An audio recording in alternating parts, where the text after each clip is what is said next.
Welcome to the Future of Education podcast with your host, Dr. Galen DeHay. Let's face it, colleges and universities must be innovative and might have to start thinking differently if they're going to overcome the challenges facing post-secondary education. I'm Galen DeHay, president of Tri-County Technical College, and this is The Future of Education, a podcast where I discuss the issues and opportunities in higher education with some of the brightest minds running campuses today. Subscribe to The Future of Education on Apple Podcasts or wherever you like to listen. This podcast is brought to you by Tri-County Technical College, a public 2-year community college located in upstate South Carolina. The college's mission is to provide students with an exceptional and affordable learning experience that improves their quality of life. Tri-County also advances economic development in the region by preparing a highly skilled workforce. Also brought to you by the Higher Education Studio of McMillan Passon Smith Architecture, a trusted college and university partner for master planning, architecture, and interior design services for academic, athletic, and student life facilities. We design environments that advance culture, create community, and enhance the campus experience. Today, we are going to talk about high school students who are taking college classes, also known as dual enrollment. Last year, around 1.4 million high school students participated in dual enrollment coursework. Students under the age of 18 now represent the fastest growing segment in community colleges, with recent estimates as high as 1 in 5 community college students being dual enrollment students. Another interesting trend is that more four-year colleges and universities are now offering coursework to high school students. With us today is Dr. Davis Jenkins. Davis is a senior research scholar at Columbia University's Community College Research Center and a research professor in education and social policy at the Teachers College. He works with colleges, schools, community groups, and employers to find ways to improve educational and employment outcomes for students from groups that have been poorly served by the United States educational system. Davis is well known for his work in guided pathways, co-authoring, redesigning America's community colleges, a clearer pathway to student success, which has helped to catalyze a national guided pathways whole college reform movement. Welcome to our podcast, Davis. Great to be here, Galen. Thanks for joining us. So we're going to jump right in. Davis, you've been researching and working with community colleges for years. Tell us what brought you to do this work. So right out of college, I was lucky enough to get a job with two guys who had been big shapers of higher education in the country after World War II as a speechwriter and report writer. In 1984, we did a study for Governor Jim Hunt in North Carolina, who foresaw that if North Carolina was to move from textiles and tobacco to more tech industries, you needed a research triangle, but you also needed a technician workforce. So he didn't invent the community technical colleges of North Carolina, but his work and our report was meant to how do we strengthen those? And I knew nothing about community colleges. I had a very preppy, and you can laugh at it, upbringing. But since then, I just fell in love with them, devoted my career to them. In the 90s, I worked on career pathways, contextualized adult basic education programs, stacking of credentials was a concept I helped to come up with. And then more recently, on improving transfer.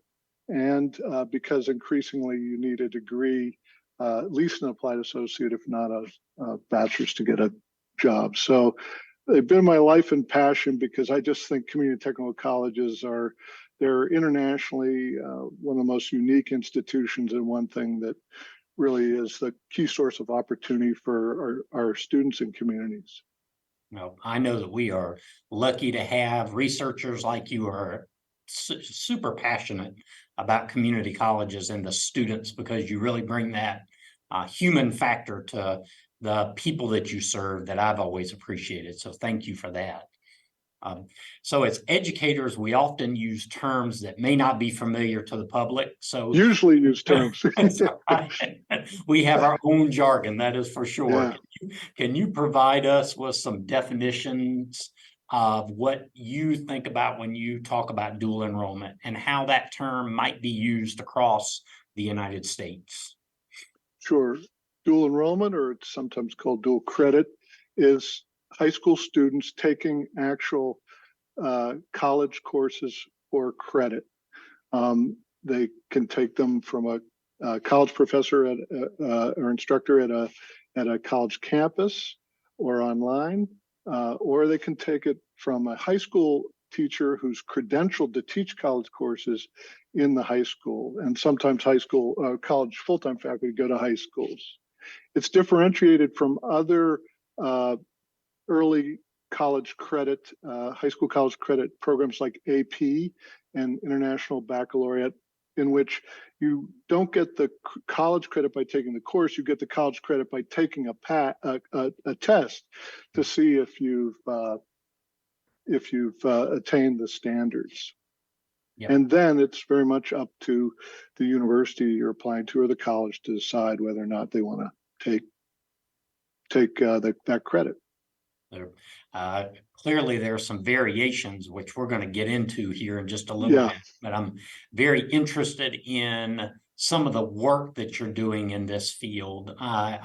Folks like myself read a good bit of the community college research center's publications, while some of our listeners might not be as aware of the work that you and your fellow colleagues are doing. What kind of projects are you and your colleagues engaged in related to dual enrollment?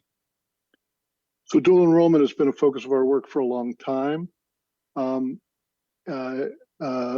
in 2020, we came out with a guide based on research we did with the Aspen Institute, looking in 3 states at partnerships of high schools and community colleges that not only had broadened access to dual enrollment college courses taken by high school students for students of color and low-income students, but had really good immediate college going and retention in the first year of college for those students, which is a very good sign.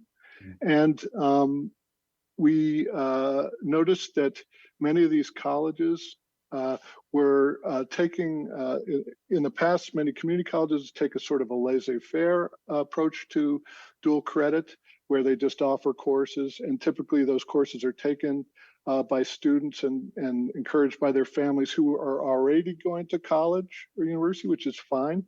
But these colleges, working with their high school partners and their district partners, were taking a much more purposeful approach.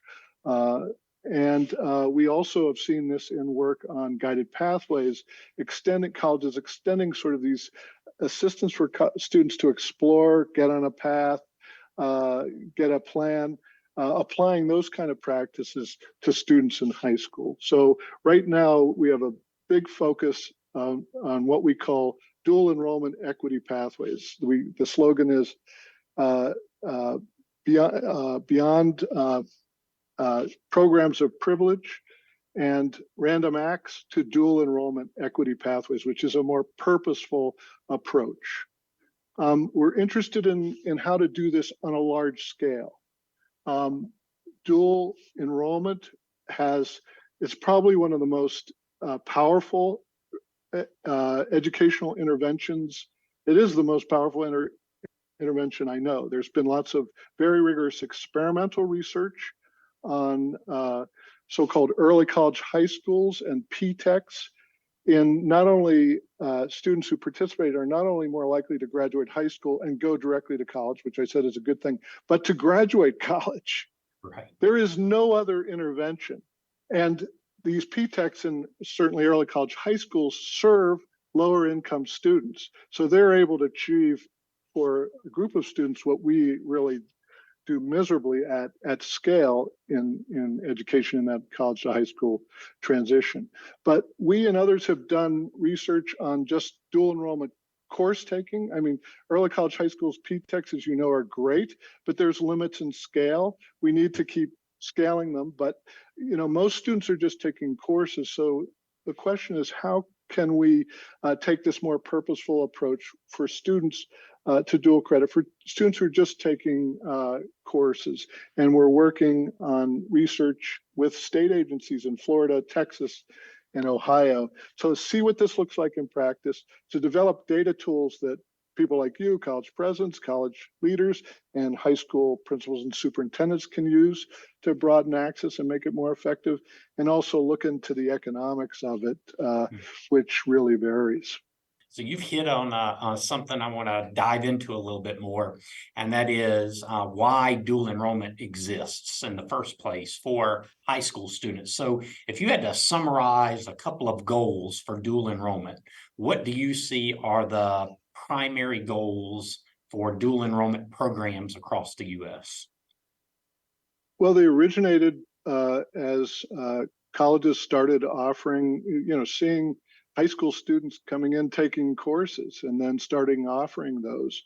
And then parents, especially those that from families who are already going to college, started recognizing, wow, I can get in many states, free or low-cost college course for my kid while they're in high school to take the same course as a college course, let's say advanced English that they would take as a high school course, and get a head start on college. And it's a huge cost saving.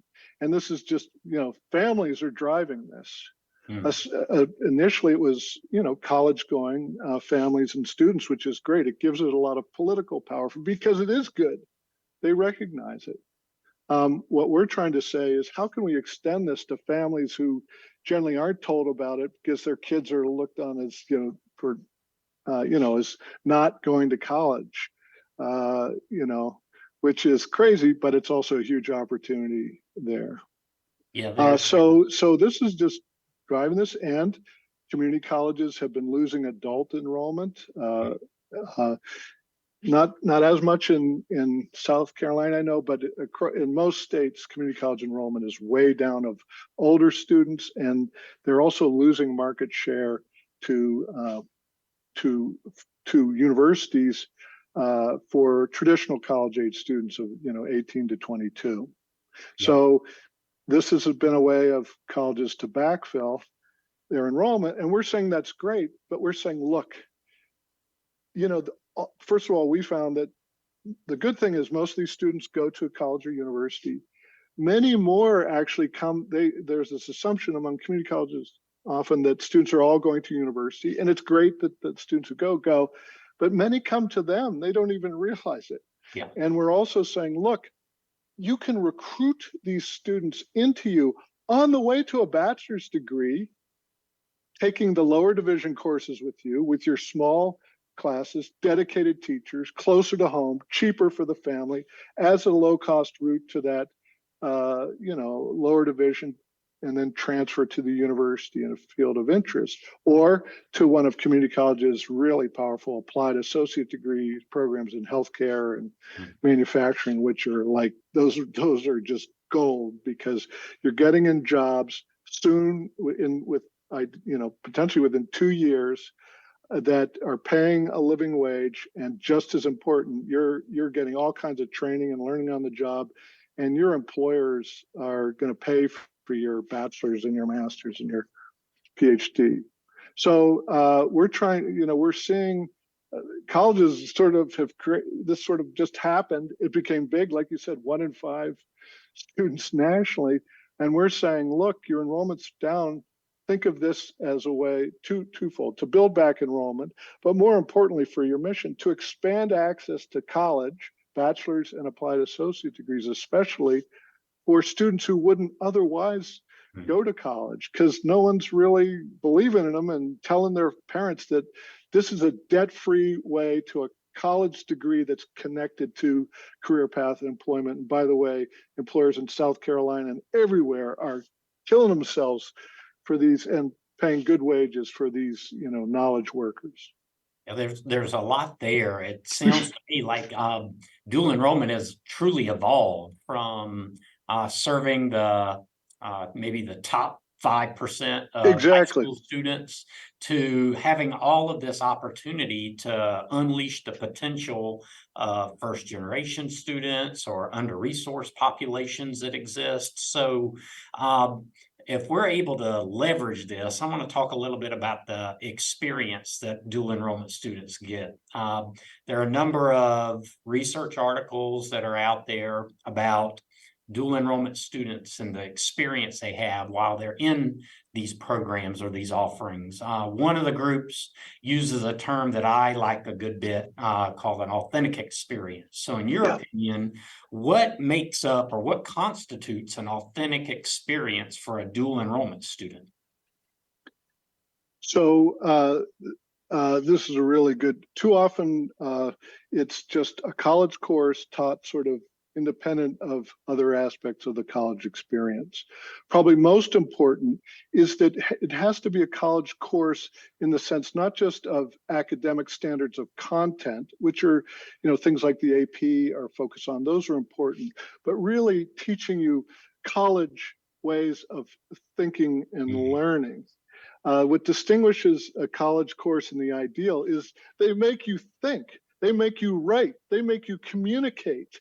You're not just regurgitating topics or doing mechanical work, and that's why college degrees are valuable, even as beyond just technical skills, which are important. So and to teach in this way is hard. You can't just sit there and lecture. You have to engage students in problem solving and learning. And by the way, students don't like it. We've all looked back and I'm sure we can all reflect, those of us who've been fortunate to go to college, and think about how we took a really hard course that challenged us to think and write and do real problems, not just, rote problems. We probably hated it. We may have even had animosity to the professors, but we recognize that is the most powerful learning experience. That helped me get where I am today. We have to replicate that for students. Number two, we can't, especially as we try to broaden this beyond families and students who are already going to go to college, who have lots of support and guidance, to families that are first generation and don't know anything about college and can't provide good guides. We have to provide them with good advising. And that means career and college advising, and help them develop at least a preliminary plan, and help them say, you don't have to choose a major in high school, but what you take, the courses you take, really matter. And then the third thing is we talk a lot about academics and learning, and that's important, academic standards, but connecting students, especially those from first generation families, to not just professors in the classroom, but to life on college campuses. A lot of this is done in the high school by qualified high school teachers, and that's fine. But we got to bring those students onto campus, and to meet with the chemistry professor is going to blow stuff up, and the welding instructor is going to blow stuff up, or the poetry or the humanities or theater instructors who's going to, really tell you, this is about, the humanities are about us, and this isn't just some boring old survey course. So we have to really help students make connections. Yep. And so what we're achieving here is we're engaging the student. What are you good at?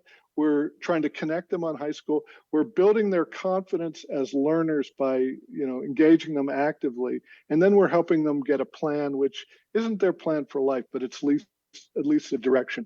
And the research shows definitively, which is why I think the early college high school works, when you do all these things, even with students who come from very poor, never had anyone in their family go to college, they're on their way.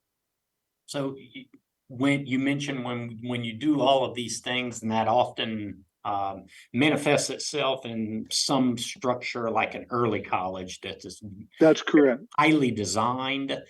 Exactly. You're going to get these wonderful outcomes, but as you mentioned, you often get it's like a variety of flavors. It's like the Baskin Robbins that may not even exist anymore. 31 flavors of dual random acts. So how does a parent who now has their local community college, maybe their local teaching college, their local university or a regional university, make a decision on like what's going to be right for them and what's going to offer that kind of experience. What should they be asking?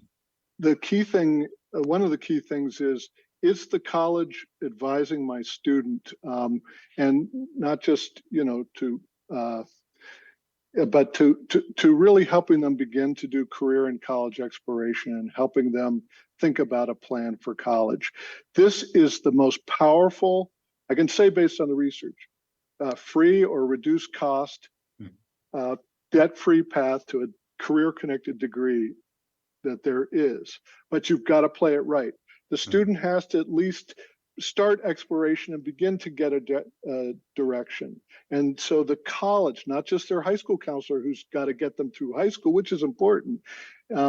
The college, you should be expecting, and if the college isn't providing that, you should go out there with your kid and get it because it's there. And, help me get a plan. Number two, there should be a lot of attention to really providing teaching that is challenging to the student.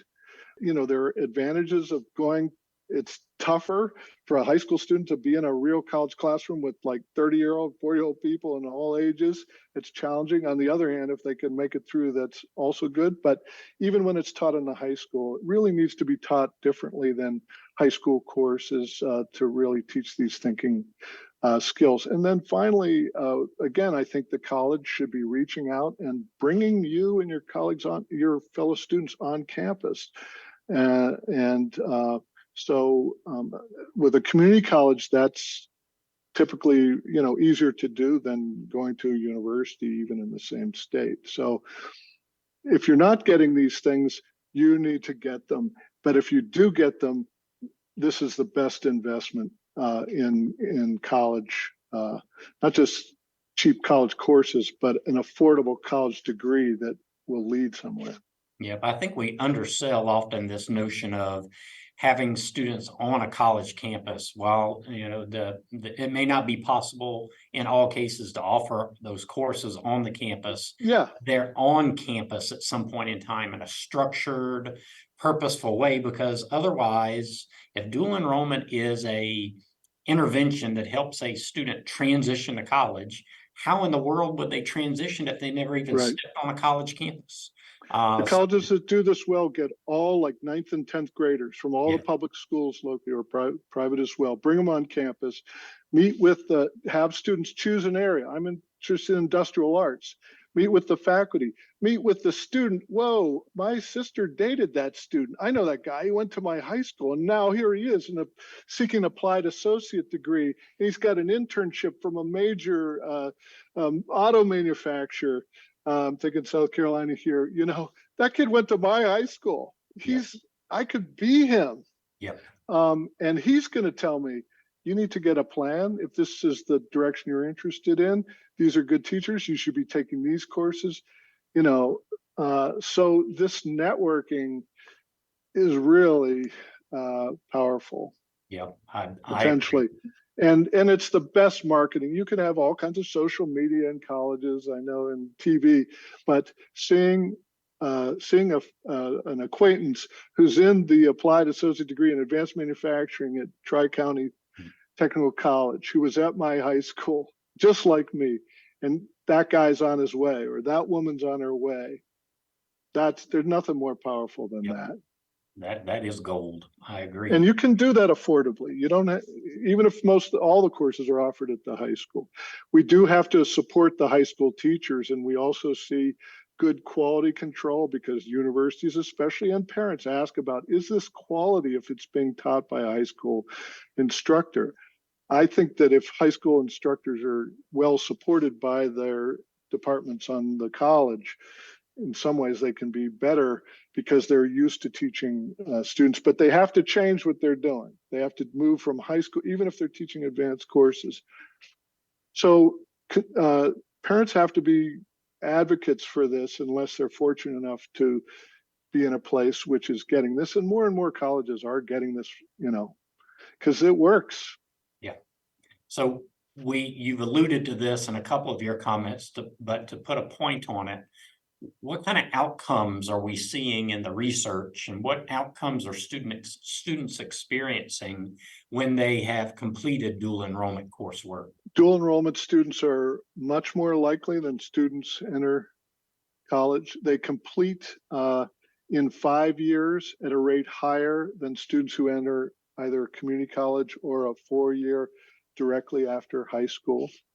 Like I said, the early college high school model has been shown powerful effects for the very students who are least likely to go and succeed in high school, students from first generation, low income, some low income communities of color to succeed in college. But I did allude to this, but even taking courses there's an important study that just came out of Texas that we didn't do, but it's looking at students who just took a couple courses through dual credit in Texas, and they came into 9th grade in the lower half of the college readiness based on the tests and everything. These were not students on the college track, and there's powerful evidence that even taking some courses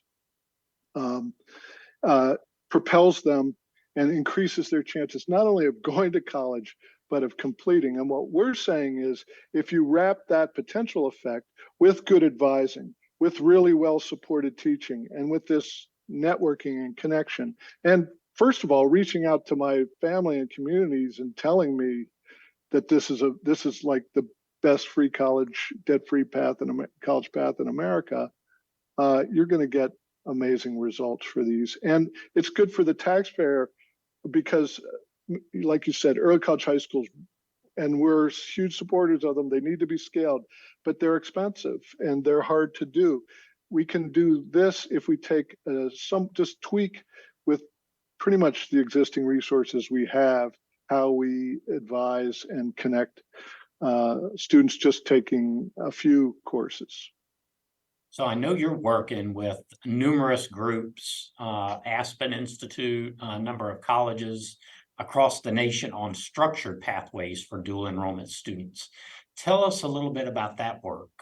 We call it guided pathways because it's not as rigid, but what we're saying is that there's good evidence. The student doesn't have to be on a fully structured pathway in high school, but they do have to begin to think about what kind of fields they're interested in, because that is mightily determinant of the kinds of courses you need to take, even at the lower division. If you're going to go into business, you need business statistics, business calculus. If you're going to go into STEM, you need advanced chemistry and bio, not just general chem. So obviously healthcare, there's certain courses you need to take, but you need advising and you need connection because with guidance, these students can really make this. We too often put too much stake in these measures of college readiness. The universities are driving those, especially so-called elite universities like mine, just to sort out students. And what do they get? They get richer students who, have all kinds of social capital, but they're sorting out students with such talent and drive from first generation families, from immigrant families. It's just, it's bad workforce development. We're wasting talent. Yeah. So what we're saying is, use what the research says to tap talent. And actually, it's engaging the student. What are you good at? Oh, you're interested in drones? You got to talk to Professor DeHay. He's the biggest drone nerd on campus, right? And oh, you see your friend, this woman who was in your class in high school, and you start talking to her, and she's a drone nerd too, and she's getting an applied associate, and she's getting sponsored by a company.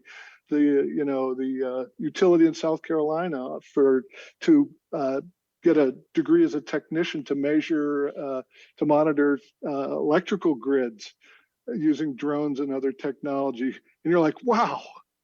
So I know this sounds a little woo-woo, but it's not. There's hard research behind all these ideas, and you don't always have to have a more structured and expensive and hard to do program as early college high schools and PTECs.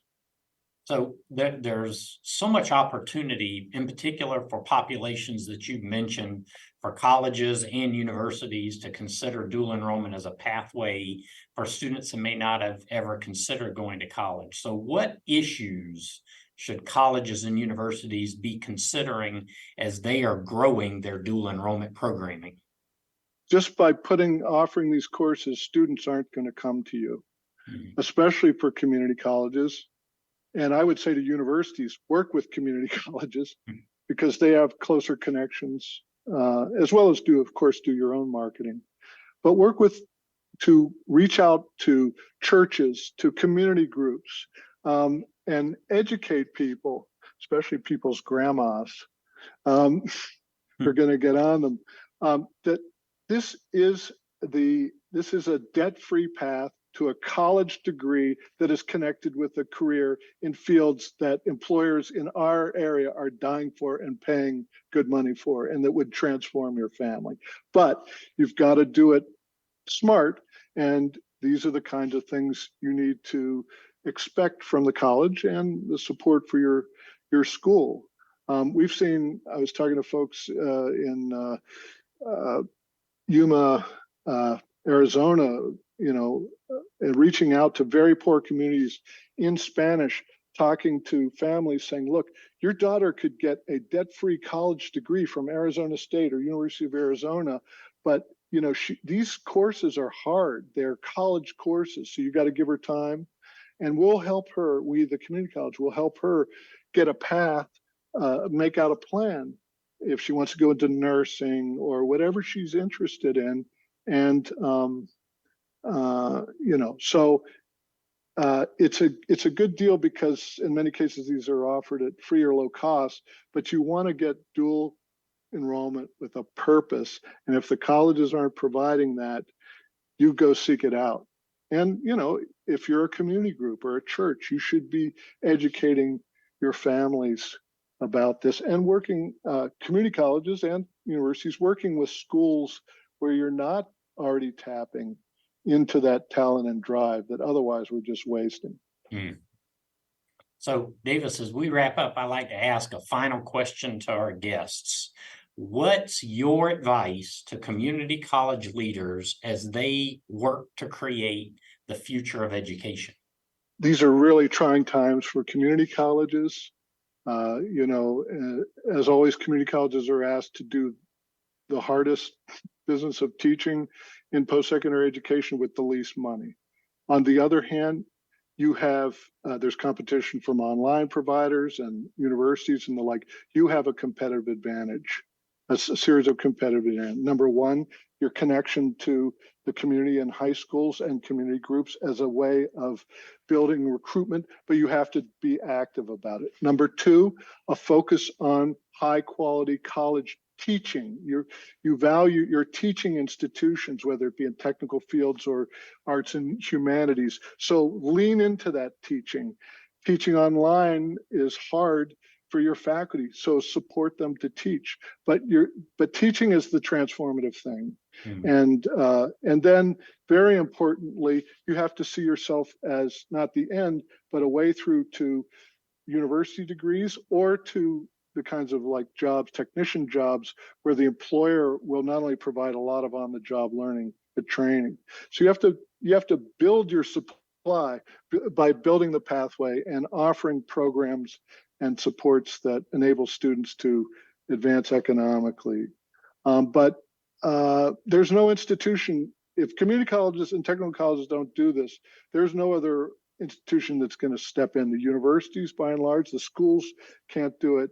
So we've got to do it. And what I love about community college, and the reason it's my life work, is because you guys, you're a mission-driven institution. It's a great American institution.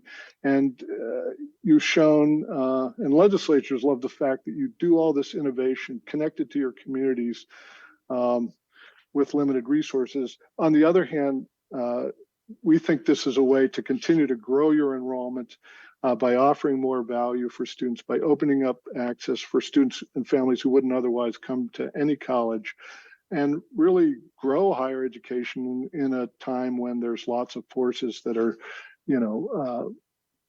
reducing enrollment if we continue to do sort of the traditional practices. Yep.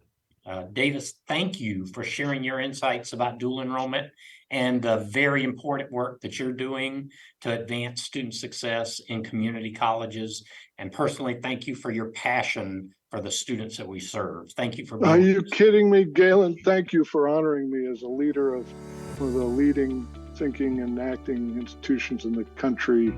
I'm honored to be here. Anything CCRC can do for you or community colleges, we want to do, because your work is just so important. Thank you so much. Thanks for joining us on the Future of Education. If you enjoyed this discussion, make sure you subscribe on Apple Podcasts, Spotify, or wherever you like to listen. And please check out our other episodes.